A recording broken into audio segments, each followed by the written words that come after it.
Je pose mon iPhone 6. Bien, bonjour, bonjour.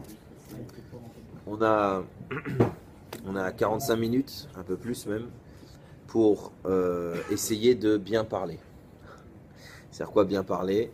On a la paracha de cette semaine qui est le Metzora. On a Pessah qui arrive à grandes enjambées. Et on a le sujet de... on vient de passer Rosh Chodesh, on a le sujet de Shabbat Agadol. D'accord.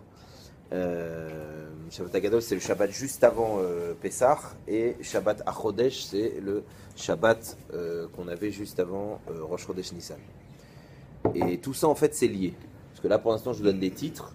Mais ces titres-là, on va les relier sur deux sujets extrêmement importants qu'il faut absolument, dès que rentre le Rosh Chodesh Nissan, le mois de Nissan, et dès que rentre et arrive Pessah, c'est deux sujets sur lesquels il faut extrêmement travailler. Alors, c'est quoi? On va découper, je vais vous donner des petites définitions qu'on retrouve dans tout ce que j'ai dit, et après on va mettre le fil, et ça va faire un beau collier, Bezrat Hashem. Metzora. Metzora, c'est un lépreux. Metzora, c'est le lépreux. Alors, on parle pas de la lèpre comme en Afrique occidentale, orientale, Zimbabwe. On parle pas de ça. On parle d'une maladie qui était purement spirituelle et d'Afka qui touchait les gens les plus tzadikim. Je vous rappelle qu'un des exemples de lèpre que la Torah nous ramène, c'est juste Myriam, la sœur de Moshe. Donc, c'est du beau niveau. C'est du haut niveau. Donc le Metzora, c'est une idée quand tu dis, je te dis le lépreux, tu dis ah, et c'est le mec dégueulasse là, on s'imagine un clochard qui traîne dans les rues, etc. Non. Metzora, c'est pas évident d'être Metzora. Vous savez que donc c'est une maladie spirituelle qui touchait d'abord les murs de la maison, après les habits et puis enfin la peau. Donc on voit qu'il y avait un espèce de rapprochement entre le monde matériel qui t'entoure, le monde matériel que tu amènes avec toi et Birklal toi. Donc on voit que même dans la façon dont la maladie touchait, et puis au bout d'un moment, quand ça avait touché la peau, il fallait aller voir le Kohen, donc pas un médecin, un Kohen, et le Kohen regardait la plaie, les taches, etc., et il décidait si oui ou non tu étais dans le guédère, dans la loi du lépreux, et si c'était le cas, bye bye, tu sortais du camp, on te mettait dehors, exclu comme ça, et tu avais tout un ta'alir, tout un programme à suivre. Alors pourquoi je vous ai parlé de ça? Parce que premièrement on voit que la Torah nous donne des explications comment on peut attraper cette maladie, mais l'exemple qui est pris par excellence c'est Myriam. Et Myriam, on sait qu'elle a été accusée de Lachon Hara sur son frère Moshe. Alors je ne vais pas revenir sur ça parce que c'est trop long, parce que Bémet, quand tu vois même le texte, tu dis mais où il y a du Lachon Hara là-dedans? C'est-à-dire que c'est de la poussière. Même si tu prends tout le Shmirat Halashon du Chafetz Chaim, tu le tournes dans tous les sens, et tu lis ce que Myriam elle a dit sans que personne n'entende, qu'à son frère, enfin un truc, tu te dis mais c'est pas de la poussière, c'est après le ménage de Pessah, c'est le grain qui reste sur la table, c'est pas possible. Donc déjà ça paraît super bizarre, mais ça vous montre la grandeur de Myriam, parce que Myriam elle a été attrapée sur, alors c'est du Lachon Hara, mais sur vraiment, enfin si c'était équivalent, je vous raconte pas l'état de nos maisons, de nos habits et de notre peau, enfin nous on serait tous des extraterrestres, quoi. Donc elle a été attrapée sur une petite finesse par sa grandeur de Lachon Hara. Donc Myriam, Metzora, Lachon Hara. Et d'un autre côté, je vous ai dit quoi? Le Metzora, on le dégage, on le sort. T'as été Metzora, première punition, tu sors. T'es plus avec personne, on t'éloigne. Donc retenez ces deux idées, d'accord? Je continue et après on met le fil. Ça sur le Metzora. Sur Pessah, on a dans le mot Pessah, on a P, la bouche, donc. Et Sar, c'est Sicha, la bouche qui parle, la bouche qui doit raconter. Et on sait que la mitzvah principale de Pessah, c'est manger la matzah, mais c'est que le premier soir.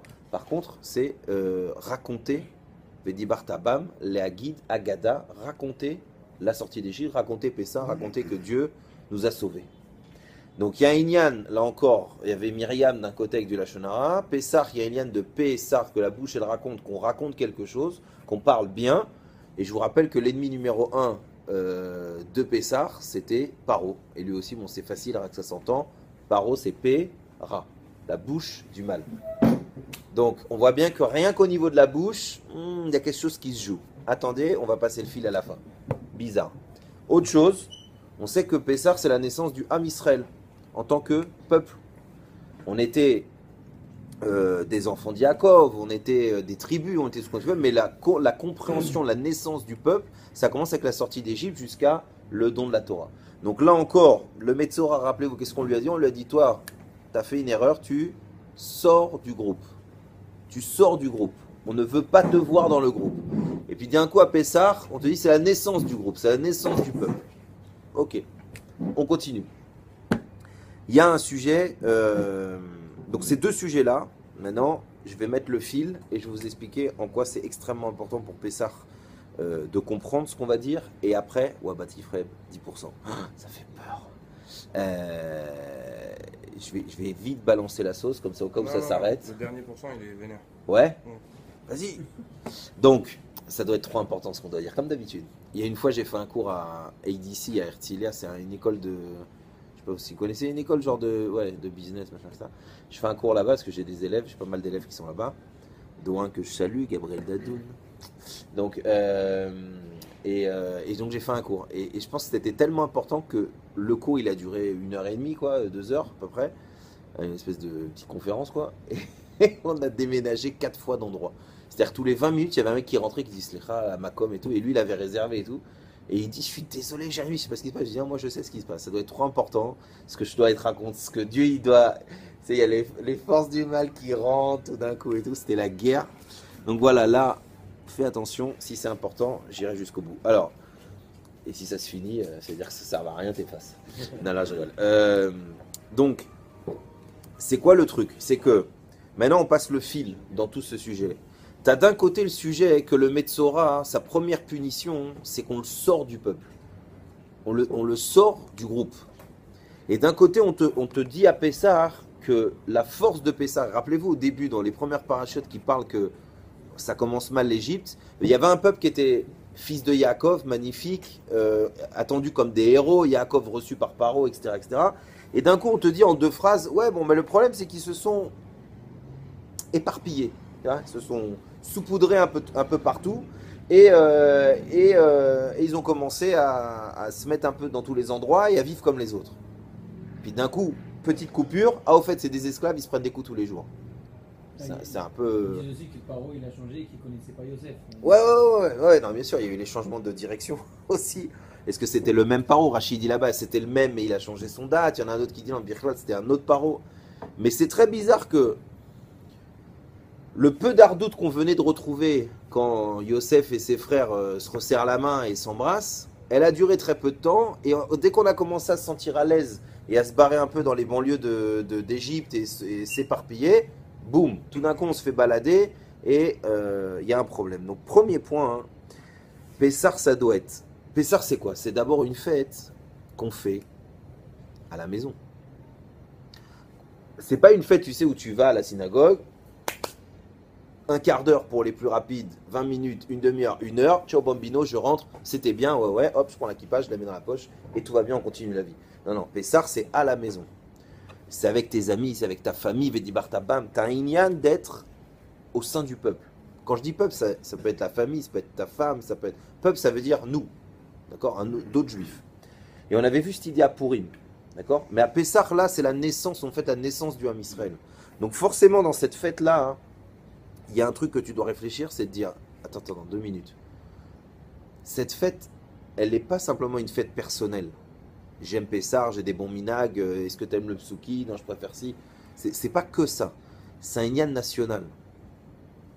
Ça veut dire que bizarrement, moi ça m'a toujours fait rire, je lance pas un débat, hein, attention, ne me sautez pas dessus, mais ça m'a toujours fait rire quand on voulait fêter la naissance qui est nationale du Ham Israël uniquement à travers le fait qu'il y a eu la Médina.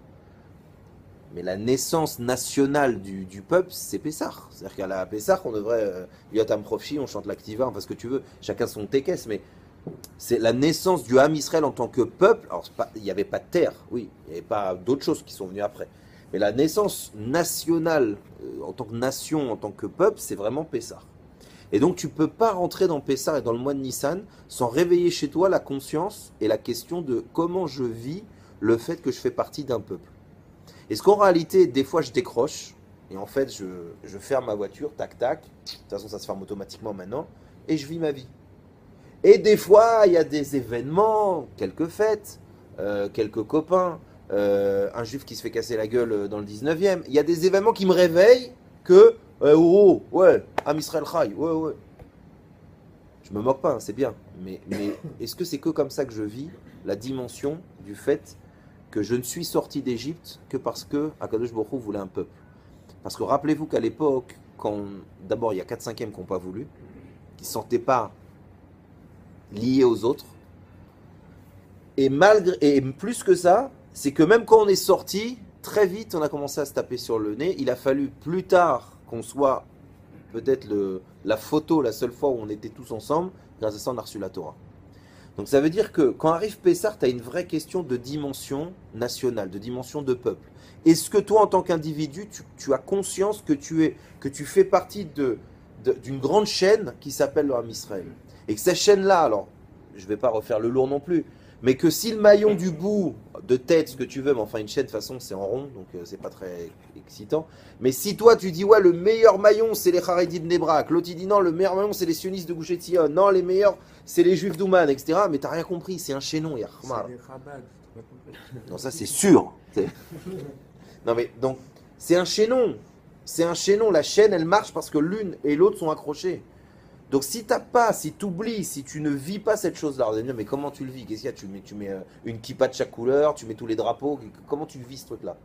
Ben, tu vis ce truc-là d'abord, comme je vous l'ai dit, en faisant attention. Et là, sur les flingues, d'abord, très, très simplement.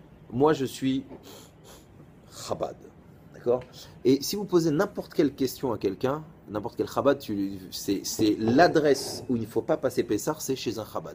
Parce que si tu te renseignes un peu, c'est Chabad, laisse tomber, ils bouffent rien, ils mangent rien, ils sont jeunes, Pessah, laisse tomber. Autant Farbringen dans l'année, tout ça c'est top, mais alors Pessah, il y a un Chabad qui t'invite, barre-toi, dis que tu bouffes du riz et barre-toi vite. Ils mangent rien, machin, ils mangent les matzot dans le sac, machin, laisse tomber, c'est des extraterrestres les mecs. Alors bon, comme c'est la famille, je peux me permettre de rigoler. Malgré tout, ça m'énerve. Pourquoi? Parce que on sait que la vie juive, elle résonne sur tout ce qui est la bouffe. On sait. C'est-à-dire que, à la rigueur, quand le mec il a oublié ce que c'est Kippour, il se rappelle encore de la recette du couscous, il est capable de s'engueuler pour la dame route en disant mais non, ça se coupe comme ça, mais non, mais comme ça, etc. Même si le mec ne fait pas Kippour. Donc on sait que le ciment de la vie juive, c'est Baruch Hashem, la bouffe. Bon. Mais malgré tout, justement, comment vivre la dimension du peuple? Eh bien, la dimension du peuple, c'est que très souvent, et c'est d'une tristesse crasseuse, je sais pas si ça se dit, mais ça m'énerve, donc je dis crasseux, c'est une tristesse horrible quand Pessah, le moment où tu dois vivre la dimension que tu es un peuple, que tu es une famille, qu'on est sortis tous ensemble, à cause de ces de minagim, tu as des mecs, ils bougent pas de chez eux, ils invitent personne. T'as un mec, c'est-à-dire que le mec il va venir, il va t'offrir une bouteille, il va la poser, le mec il brûle la nappe. C'est pas moins cher. Bye. Tu manges du riz, c'est limite il touche pas au cas où c'est du chametz pour toi. Alors au secours, t'as posé la question quand je suis arrivé, quel Shulchan Aruch, quel machin. Mais le Shulchan Aruch, il n'est pas venu pour nous séparer. Le Shulchan Aruch, il est venu pour que chaque juif, il trouve la Vodat Hashem qui correspond à sa neshama et qui travaille Dieu, Besimcha et Berdout. Donc Baruch Hashem, plus tu as des déotes, plus c'est sûr que Dieu, entre le riz de l'un et le gefilte fish de l'autre, il va s'y retrouver. On va amener à Dieu toutes les facettes de la Torah. Mais si justement cette dimension de super religieux, badatz pour certains, méadrine, cacheroute, lando, ma grand-mère, si ça te sépare et qu'à ta table, t'as que 3 blaireaux avec des sacs en plastique et de l'aluminium dans tout le truc, au secours. Tu fais de Pessar de quoi? Tu fais Pessar de la NASA? C'est pas ça. Pessar, c'est une fête du peuple, c'est une fête de la famille. Alors laisse le mec manger. Et pourquoi je vous dis ça? Parce qu'il y avait un chassid, un tzaddik qui s'appelait Rav Moshe Weber, dont le rabbi lui-même a dit que ce Rav Moshe Weber, c'est son chassid à Jérusalem. Donc bon, pour le rabbi dit ça, c'est que le mec, il doit avoir une sacrée madrega, un sacré niveau. Et bien, ce chassid-là, à Pessah, il avait tous les fous. Et bon, au Hachem, je vous dis, il habitait à Jérusalem. Donc ça, il est assez religieux. Et en vieille ville, et à côté du Kotel. Ça veut dire qu'il avait à sa table, lui, à Pessah, il avait lui, sa famille, ses enfants, les amis, les copains, et tout, vous allez rigoler, mais tous les fous furieux qui n'ont pas où aller, et tous les mecs, vous savez, qui mettent une kippa comme ça et qui disent « je sens Dieu au kotel ». Vous savez combien il y en a des comme ça, tu sais, qui parlent un peu anglais, russe, machin, avec un appareil photo, mais il s'en fout, il aime Dieu, et c'est Shabbat ou ces trucs, tu vois. Donc, on sait que, bon, Hachem, la Gdusha, elle apporte aussi le truc. Donc, c'était folklorique chez lui à Pessah. Et bien ce Rav-là qui comprenait que la dimension de Pessah qu'on fête, c'est le fait qu'on est un peuple et qu'on est sortis tous ensemble. Alors, s'il y avait sur sa table du Coca-Cola, même si lui, même dans l'année, il n'en boit pas. Mais sur sa table, il y avait pour celui qui veut, il y avait pour celui qui doit venir. Et je vous rappelle qu'à Pessah, on dit que celui qui n'a pas, qui vienne. Et non, on dit que celui qui n'a pas, mais attends 2 secondes, attends, ouais, non, ah, t'es passé tunisien, 25% de trucs, montre-moi ton air cher, montre-moi ton slip. Allô, au secours, qu'est-ce que tu fais? Donc tu vois, voilà, comment on peut perdre la dimension d'être un peuple par l'impression d'être religieux, par l'impression de... Alors non, je vous le dis, Kashrut, le Rav... comment il s'appelle? Le Rav... Je vais me faire tuer, c'est un Rav sioniste, encore je fais exprès d'oublier son nom. Le Rav Manitou. Rav Manitou, c'est une sommité, d'accord? Vous connaissez? Au Hachem. Le Rav Manitou, il disait Kashrut, c'est cache la route. C'est-à-dire que des fois, hein, à travers les tampons trucs, on fait que séparer les gens. Alors, Baruch Hashem, toi, tu as pris sur toi que ta shrita, elle soit 4 fois faite, 25 fois. Baruch Hashem, la briout. Moi aussi, je mange ultra méadrine, mais j'embête pas le monde. Pendant 4 ans, j'ai passé Shabbat en France pour voir mes parents alors que j'habitais ici. Mes parents n'ont ni la même cache-route que moi, etc., etc. Ils n'ont jamais senti, et je le dis devant eux, donc ils peuvent appeler sur la ligne rouge si c'est faux, ils n'ont jamais senti que je faisais une différence. Pourtant, là, il y a 90% des choses que je ne mangeais pas. Mais ils ne se rendaient même pas compte. Parce que comme vraiment le Icar, c'était de fête ensemble, alors ils ne se rendaient même pas compte qu'il y a des choses que je ne mangeais pas. Et au fur et à mesure, ils m'ont posé des questions, au fur et à mesure, ils ont enlevé ci, ajouté ça, pour me faire plaisir. Mais les khatri là, le plus important, c'était d'être avec mes parents. Je suis sorti avec mes parents d'Égypte, je vais être avec mes parents à la table, et mes parents, ma famille, les autres juifs. Donc vous voyez que la dimension de je suis un peuple, on peut la perdre, même Keilou par la Torah. Je ne parle pas du fait qu'on perd la dimension d'être un peuple quand on perd son identité. Quand on perd le fait qu'on veut absolument oublier à travers chacun, je vais pas faire le lourd, mais à travers tout ce qui peut faire de nous un non-juif. Alors je suis pas, tout à l'heure j'ai entendu Rav Sympa, c'est bien, il y a Rav Kav, il y a Rav Sympa, il y a Rav Jérémy, c'est cool. C'est vrai que je suis sympa, mais ça se voit pas, mais je suis super haridi. Peut-être même plus que les haridis alors que je suis Chabad. Je suis profondément haridi dans ma façon de vivre, dans ma façon de... etc. Je le suis pour moi, pas pour les autres. Pour moi, je le suis profondément. C'est-à-dire que si je me lève pas le matin à 5h du matin, si je fais pas mon mikvah à 5h30, c'est pour ça, je me sens pas bien. Mais ça c'est pour moi, c'est pas pour vous. Pourquoi? Celui qui veut bechavod, au contraire, je prie pas tout seul. Bekef. Mais c'est une khumra qu'on prend sur soi. La rigueur c'est vers soi et le chesed c'est vers les autres. Pourquoi je vous dis ça? Bon, 5h30, hein, parce que comme c'est vrai devant la télé. 5h35 des fois, là, un peu fatigué. Alors, pourquoi je dis ça? Parce que la dimension de peuple, elle se perd très vite, ou quand on met des barrières, Keilou, je vous dis, religieuses, qu'est-ce que tu as fait? Oui, mais moi je fais comme ça. C'est jamais une bonne raison pour s'éloigner d'un autre juif. Jamais.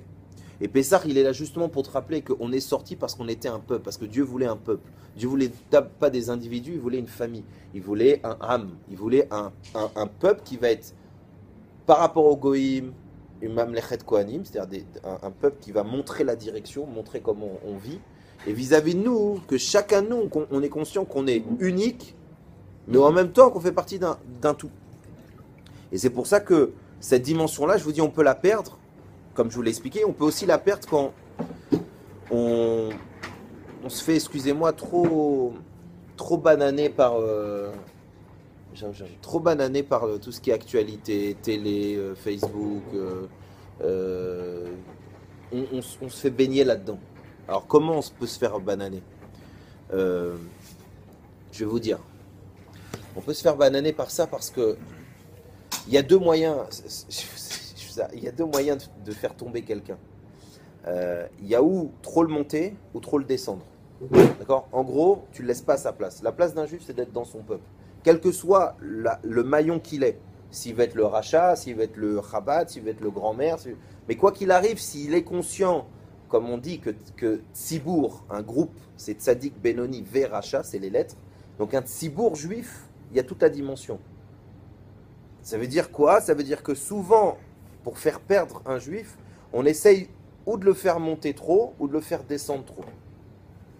À Pessah, il faut faire comme la matzah, pas trop gonfler, pas trop s'écraser, il faut se mettre à plat. Quand tu mets à plat les choses, tu dis ça, Hakol, c'est quoi être juif? Et je crois que c'est un rapport avec Dieu. Je crois qu'il y a eu je sais pas, une espèce de clin d'œil entre nous, un petit bisou, une petite lettre, je crois que c'était la Torah. Enfin, il y a une histoire d'amour bizarre entre le créateur du monde et ces gens-là. Et je sais que cette histoire-là, bizarrement, quand je regarde un autre juif qui ne me ressemble pas du tout, il y a un moment donné où lui aussi il s'en rappelle. Donc on a dû être à un moment donné tous connectés par une ketouba qui est la Torah et un Dieu qui nous a dit c'est vous. Et je vous rappelle que quand on est sorti d'Égypte, il y a eu un moment où on a dit mais pourquoi tu les sauves à eux? Ceux-là, là, les Égyptiens, ou ceux-là que tu es en train de faire sortir, c'est la même racaille. Les anges l'ont dit. Ils ont dit, maintenant, pourquoi tu veux sauver ceux-là ou ceux-là? Et là, Dieu, il a sorti. C'est pour ça que c'est magnifique si on comprend cette dimension, quand on lit dans la Gada, que c'est Dieu lui-même qui nous a sauvés, que c'est Dieu, Dieu, Dieu, Dieu. Et c'est insisté, passer malachim, passer... Dieu, lui, Vardo Lasmo. Pas lui. Je me dis, pourquoi? Qu'est-ce qu'il y a de tellement spécial? Ben d'abord, oui, c'est spécial. C'est spécial parce que Dieu en personne, entre guillemets, qui se déplace, c'est pas mal.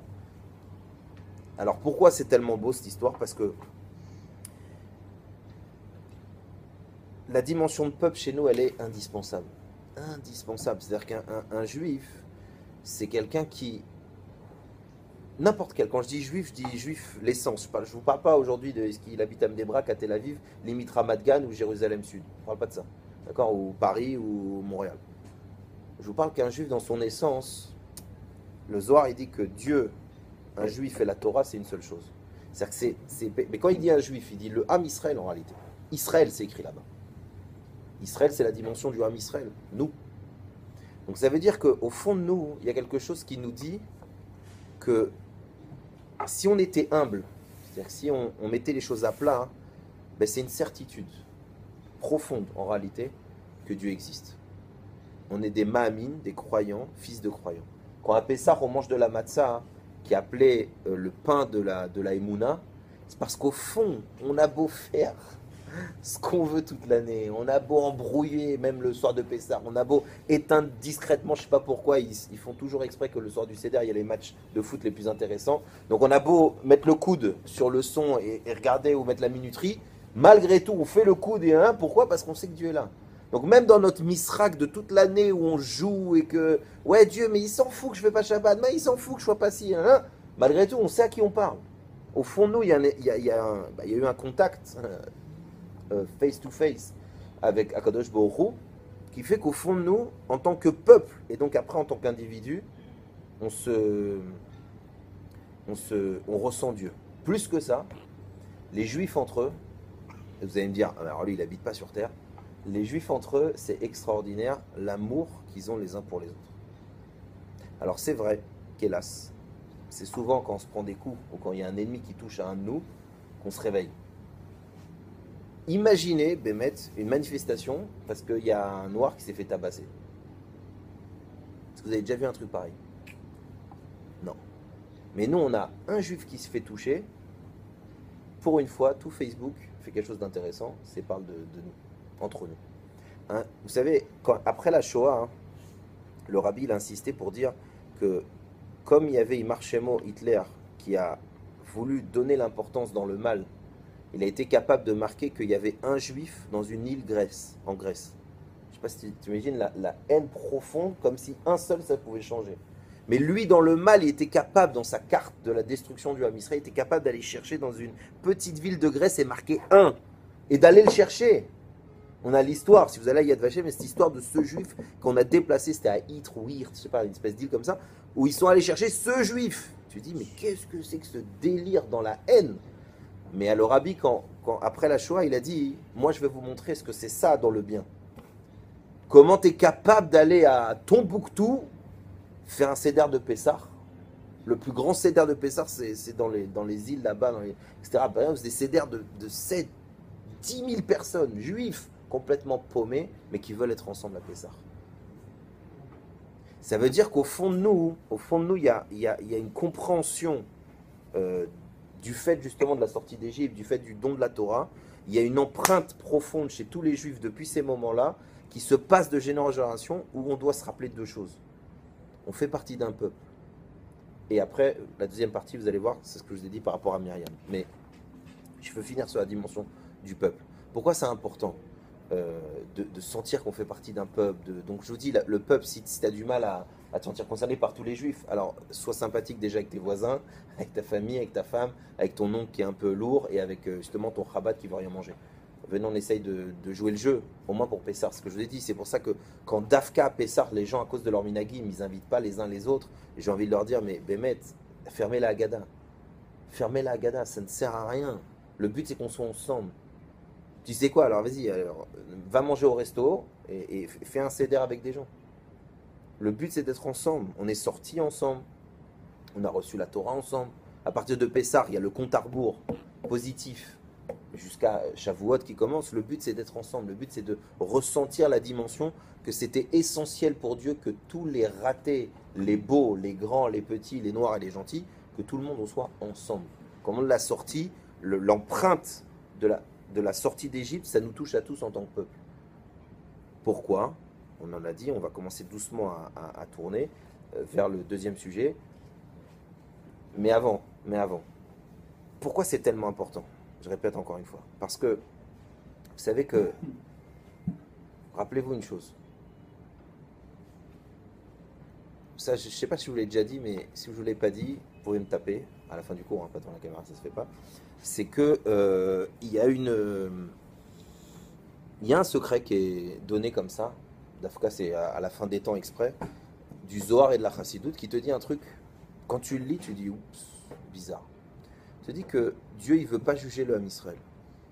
Je comprends pas, attendez-moi, on a des mitzvot, on a des averot, il y a des punitions, enfin, pour quelqu'un qui veut pas juger, il y a il y a des policiers, il y a des rabbins, il y a des bedding, qu'est-ce que tu me racontes qu'il veut pas juger? On voit, il y a ce qui est bien, et Birlal choisit la vie, choisit la mort. On dit non, c'est pas qu'il n'y a pas de jugement, mais Dieu ne veut pas juger son fils. C'est vrai qu'il y a une dimension où Dieu est le maître, et le mêler, et tu es un esclave, mais il y a une dimension où c'est un papa et tu es son fils. Et il y a une dimension chez Dieu qui ne veut pas juger son enfant. Et alors le Zohar, il explique que quand un juif a 120 ans en bonne santé, il se pointe là-haut, et ben on voit que Dieu ne veut pas se mêler de l'affaire. Alors on dit, mais c'est quoi ce truc-là? Dieu, il ne veut pas juger son enfant. Il dit, bah, ok, alors qui juge? Et là, vous connaissez cette histoire. C'est qu'en réalité, quand tu montes là-haut, celui qui juge le juif, c'est le juif. C'est-à-dire qu'on s'auto-juge entre nous. Plus que ça, le vrai, celui qui met les khatimot, c'est toi. C'est-à-dire que comment tu as jugé les gens et comment tu juges les situations, quand tu es là-haut, on applique le tarif. Ton tarif. C'est-à-dire que si tu étais capable de dire, mais un mec qui fait ça, mais il faut lui couper la main, et ben toi tu l'as dit pour rigoler, puis de toute façon ça ne te touchait pas, c'était sa main à lui, c'était pas la tienne, et ben à 120 ans, on remet le texte, on remet la caméra, et on reprend tes 120 fois où tu as fait la même bêtise, mais que pour l'autre c'était terrible, pour toi c'était à refaire au cas où, et ben on dit, oui, mais le problème c'est que là tu as dit qu'un mec comme ça, il mériterait ça, et toi tu as ça, on fait quoi? Et là tu fais comme ça, tu ranges ta main, tu dis, je peux m'excuser? Je peux reprendre? Et là, on arrive au deuxième sujet. La bouche. Pessah. La bouche qui raconte. Est-ce que, si je vous mets, on ne se connaît pas bien en plus, je vous mets deux assiettes, je les couvre et je vous dis, à l'ail, il y en a une, c'est une kella, même kella. Et il y en a une autre, c'est une morora. Mais une morora, le top. Bechavod. Vas-y, place ton truc, choisis, plouf plouf une vache, tu prends, tu manges. Tu vas me dire, vous avez des jeux hyper marrants les religieux, ben, je suis impressionné, c'est vraiment... Bon, vous n'avez pas la télé, donc il faut bien trouver un truc. Tu ferais pas ça. Pour ce qui rentre dans ta bouche, tu ferais pas ça. D'accord? Si la rissa ou la mayonnaise elle a un petit goût un peu vert, tu dis, c'est pas bon ça. S'il y a un truc, tu rentres pas n'importe quoi dans ta bouche. Alors la question est, vous avez remarqué la bouche, il y a une entrée, il y a une sortie. Il y a deux sens. Donc pourquoi, quand ce qui rentre dans ta bouche, Tu dis pas, tu sais quoi, j'ai mal à la tête, allez, plouf plouf. C'est bon, ça a l'air d'être décaché, hop là, on verra bien. Peut-être des laxatifs, on verra bien. Non. Alors pourquoi quand il s'agit de ce qui rentre, tu réfléchis un peu? 4 fromages, 2 fromages, plus de saumon, etc. Tu vois, tu as un fin... Et pourquoi ce qui sort de ta bouche? Rinam. Alors moi, vous avez vu, j'ai fait un chat. J'ai fait exprès, j'ai mis plein de poils pour... Ça fait encore une autre barrière avant que les mots elles sortent. Mais il faut faire attention à ce qui sort de sa bouche. Pourquoi? Parce que si on reprend l'idée, d'abord ce que tu sors de ta bouche, c'est les mots qui vont te revenir en boomerang sur toi. Ça c'est un. Et deuxièmement, parce que l'essence d'un juif, c'est de parler bien. On est le peuple du livre, on est le peuple de la parole, on est le peuple qui sait que Dieu crée à chaque instant, même maintenant, par la parole, le monde. Et donc pour nous, la parole, c'est pas un détail. Non, parler, c'est créer chez Dieu, et parler chez nous, c'est magique. Ah, alors on revient. Mais moi, je sais aussi qu'il y a des juifs qui ne sont pas religieux. Mais je ne les appelle pas chilonim. Je dis lodati. Pourquoi? Oh, ça va, chilo, c'est classe. Kacha omrim beivrit, ma meshlecha. Je dis kacha omrim chez les tembelim. Pourquoi? Parce que chol, ça veut dire... hein? Laïque. Ouais, mais chol, ça veut dire... Il y a kodesh ve chol. Kodesh, c'est la sainteté. Chol, c'est ce qui est pas ça. En dehors de la sainteté. Dire qu'un juif, il est chol, il est chiloni, alors c'est prendre la Torah et tu la brûles. Pourquoi? Parce que c'est vrai que c'est le langage. Chilo, ça veut dire qu'il ne fait pas la Torah. Mais chiloni, ça ne veut pas dire ça. Chiloni, c'est dire qu'il est chol, qu'il n'est pas lié à Dieu. Or, un juif, même s'il se met une plume sur la tête ou ailleurs, il n'est pas chilo. Il ne peut pas être chol, un juif, il est kadosh parce qu'il est né juif. Et il y a écrit Kulam Tzadikim, Kulam Kedoshim, etc. Et on le dit tous les matins. Donc tu fais un choix. Chilonim, c'est à source. Quand quelqu'un devant le rabbi il disait Chilo, le rabbi devenait rouge. Rouge. Et rien, on s'est dit qui? Rouge. De quoi tu parles? C'est pas une médecine qui existe. Ça n'existe pas un juif chol. Un juif il est kadosh, par essence. Dieu lui a donné une neshama juive. Qu'est-ce que tu racontes? Donc ça veut dire quoi? C'est-à-dire qu'il faut faire attention à ce qui sort de notre bouche, les définitions qu'on donne. Tu veux parler de quelque chose, tu veux parler de ton peuple, fais attention comment tu parles du peuple d'Israël. Mieux que ça, tu es sorti d'Égypte, pourquoi? Pour aller recevoir la parole de Dieu, qui est la Torah, et pour faire quoi? Pour après aller raconter, le soir de Pessah, on se réunit, parce que bon, tu dois te poser la question, tu te dis, ouais, attends, je vais compris. Depuis le temps, il y a même eu un film, qui est pas mal, d'accord? Bon, on la connaît l'histoire, ça va, les sauterelles, les machins, bon, chaque année on se réunit et tout, ça fait un peu grand-mère, tu vois. Pas un peu vieux cette histoire, mais non, parce que c'est vrai que c'est la sortie d'Égypte qu'on te demande de raconter. Mais en réalité, c'est tout ce qu'on te demande de raconter. On te dit, une fois dans l'année, on te dit, tu sais quoi? Rappelle-toi que tu fais partie d'un peuple. Rappelle-toi que ce peuple, il est beau aux yeux de Dieu, qui nous a choisis alors qu'on était dans un état de touma et de catastrophe comme on n'aura jamais peut-être... atteint, et qui nous a aimés, il nous a sortis, il nous a sauvés, il a transformé la nature, il a déclenché pendant 1 an. Bémet, celui qui va faire un beau film, bon c'est si Bémail, c'est sympa, mais au niveau des effets spéciaux, ça commence à vieillir. Hein. Le tin. Donc, bon, il y a Spielberg, paraît-il, qui veut se poser un peu sur le sujet, donc ça sera sûrement un peu plus excitant. Ah ouais? Ah mais c'est sur Noir? Non. Non? Non, sur Moshe. Sur Moshe? Avec Christian Bale. Batman qui joue Moshe. Batman? Ouais, trop léger pour Moshe. Bon, mais donc ça veut dire quoi? Ça veut dire que si vous réfléchissez, on se refait. À un moment donné, tu te poses. Voilà, c'est Pessah. Tu mets à plat. C'est-à-dire quoi mettre à plat? Mettre à plat, c'est... Tu sais, quand on te dit, vas-y, sortez tout ce que vous avez et mets à plat. Ben, tu vas sortir tout et rien. Mais le but de mettre à plat les choses... Shalom. Partie 2. Donc... c'est quelque chose d'incroyable de faire attention à ce qu'on dit. On sait maintenant, parce qu'on a des microscopes et des microgales et des micros ce qu'on veut, on sait maintenant analyser plein de choses. Que la Torah nous demandait de faire attention, mais maintenant on a la science qui a fait cet iPhone qui s'est cassé. La science qui nous donne des preuves. Alors évidemment, faites-moi plaisir, c'est l'inverse. C'est la Torah qui a dit la vérité et la science qui des fois trouve la même chose. Il y a une fois un élève qui a débarqué à ma yeshiva et qui a dit au Rav, regardez, regardez, regardez, il est tout excité et tout. Il montre une photo qu'au moment du tsunami, ils avaient trouvé un espèce de truc qui ressemblait à une sirène, tu vois. Il dit, vous avez vu, vous avez vu, vous avez vu, ça existe, regardez, ça vient. Puis le Rav super froid, bon, Hachem, j'adore, c'est mon Rav. Il regarde comme ça, et il dit, bah, viens étudier là. Il dit, mais je veux regarder, c'est pour... Il dit, mais qu'est-ce que tu viens me montrer ces trucs-là là? Il dit, c'est vrai, c'est un journaliste, machin, la photo. Il dit, mais toi tu crois en les photos, mais moi c'est écrit dans tel Gemara, tel Daf, qu'il y a un animal avec un corps d'homme et un truc de machin. Qu'est-ce que tu veux? C'est parce que là t'as une photo aujourd'hui. Moi j'y croyais depuis que je l'avais étudié, stop. Ah bon, c'est écrit dans la Torah? Donc bon, petite anecdote, mais tout ça pour vous dire que faire attention à ce qu'on dit, ça veut dire la bouche, c'est écrit qu'elle donne naissance ou elle donne la mort. On sait que le Lachon Hara, ça tue 3 personnes, etc., etc. Mais sérieusement, qui c'est qui croit à cette histoire? On s'en rend pas compte. C'est extrêmement... Alors même si aujourd'hui la science, comme je vous l'ai dit tout à l'heure, il y a dans le livre du Rav Zamir Cohen par exemple, Hidabrut, etc., ils ont montré des trucs très clairs. Tu parles à des molécules d'eau, celle où on a fait une bracha, elle change. Je vous ai raconté l'histoire du Dalai Lama. On a plein de choses qui nous prouvent l'influence. Par exemple, il y avait 2 fleurs. Ils ont fait une expérience avec 2 pots de fleurs.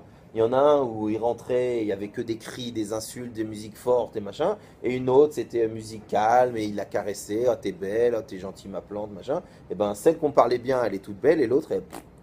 Donc il y a eu des expériences comme ça pour vraiment vouloir mieux matérialiser le fait qu'un mot qu'on ne voit pas, et ben ça a une vraie influence.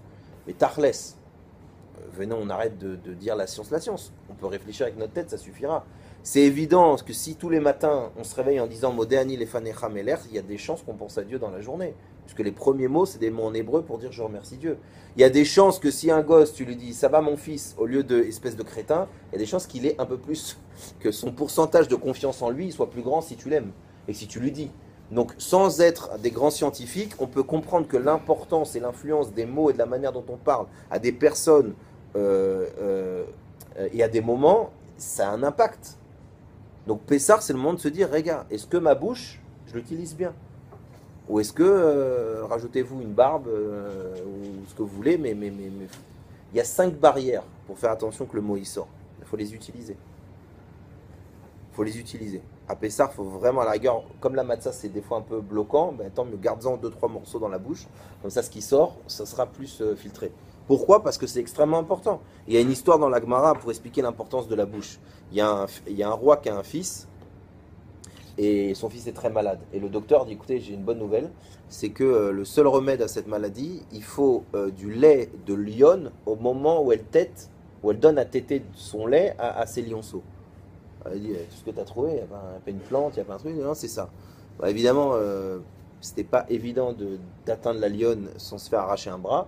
Donc, ils ont apporté les guerriers les plus intelligents et tout, mais la lionne, elle avait la pêche.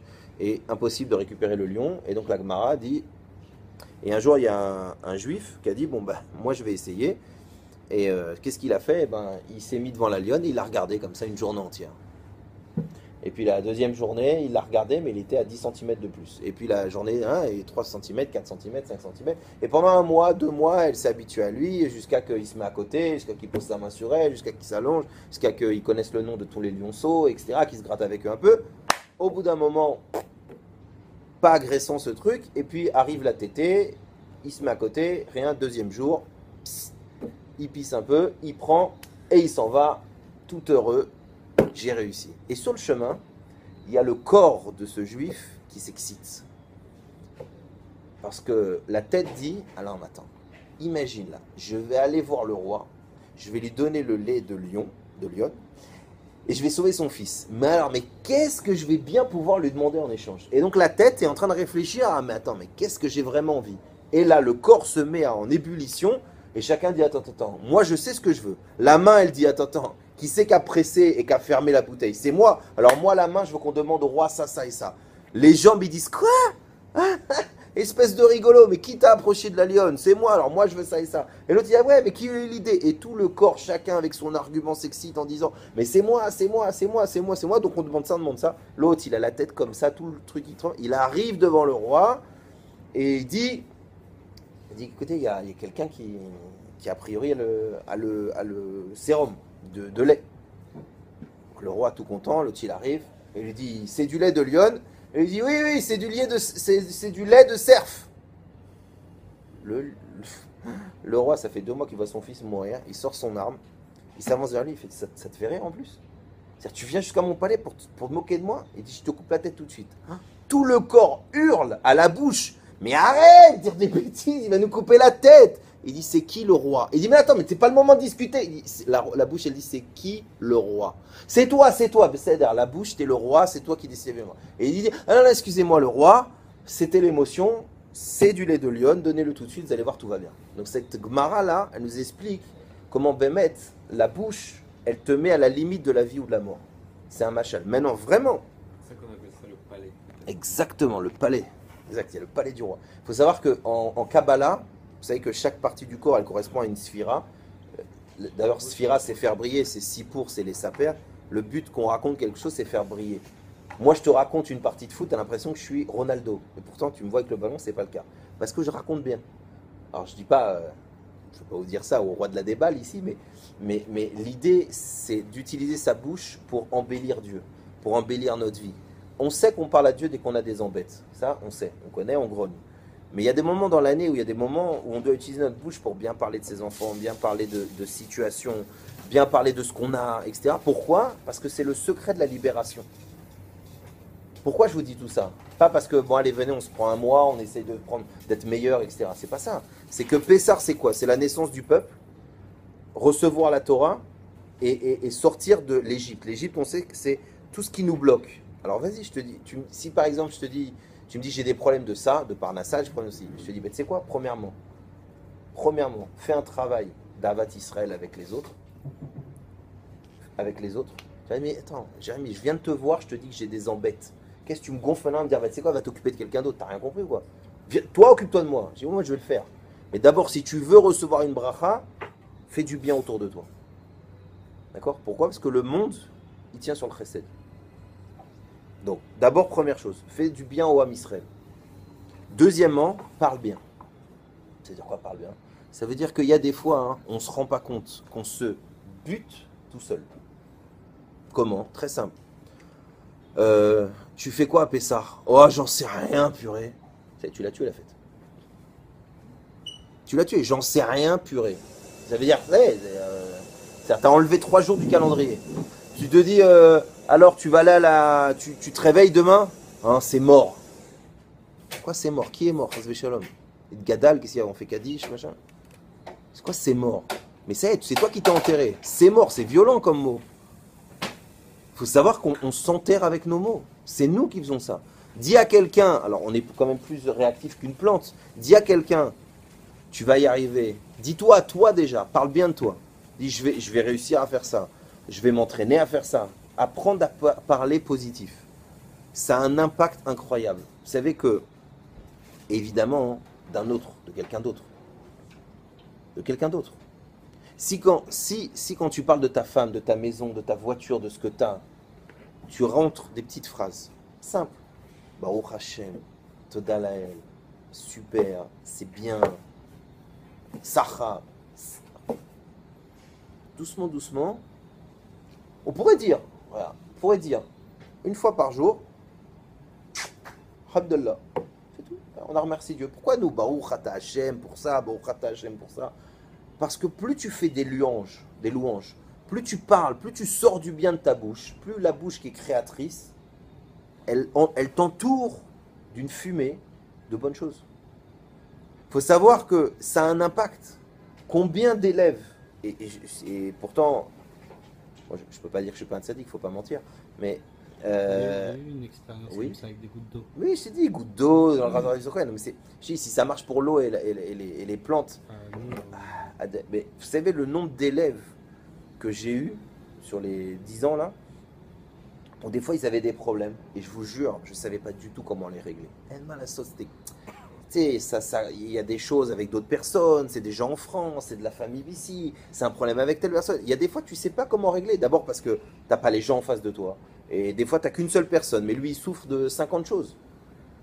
Et ben, tu peux pas savoir l'effet que ça peut avoir, qu'à chaque fois que je rencontrais cette personne, je lui souriais, je lui parlais bien de lui, je faisais une remarque sur un truc qu'il avait fait bien. Vous ne pouvez pas savoir. J'ai pas réglé le problème profond, ni le problème avec son arrière-grand-mère.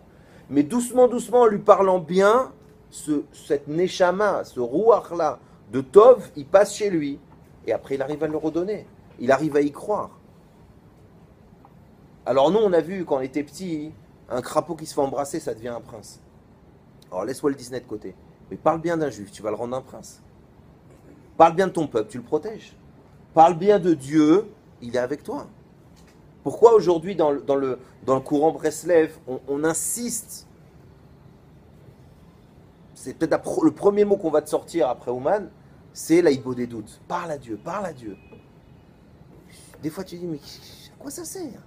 Mais je ne connais pas le Shulchan Aruch, je ne fais pas Shabbat. La semaine dernière, j'ai dit, j'ai mis les tefilines, je ne les ai pas encore achetés. Qu'est-ce que je vais lui raconter? On dit, non, parle avec lui. Garde le lien, garde la parole.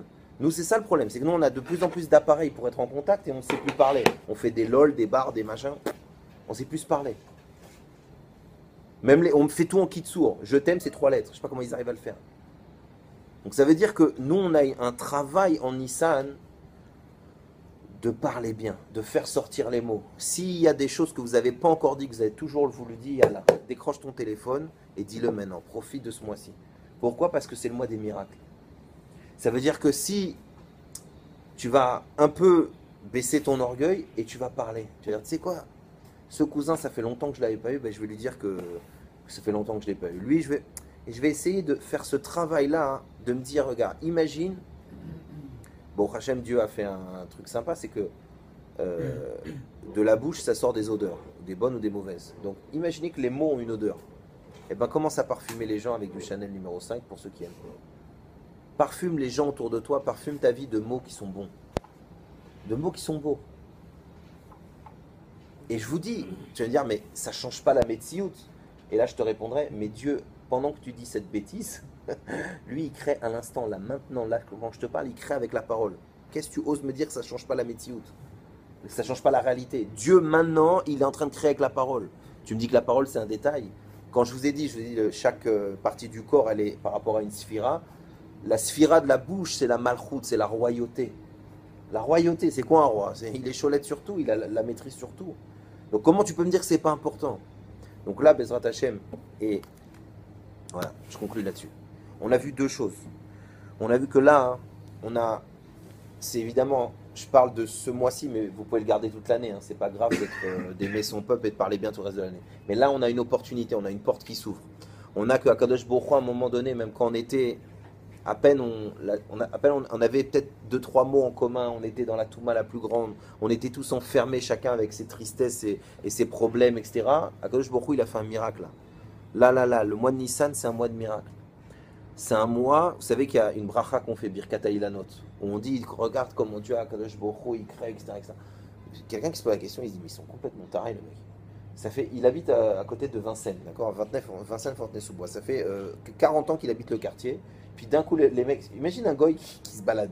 Il dit, les mecs, il habite là-bas depuis 25 ans, et là, tout d'un coup, il a repéré qu'il y avait des arbres, il se met devant, il dit, ah, c'est beau, hein, Kolakavod. Mais hier, tu faisais du vélo là-bas.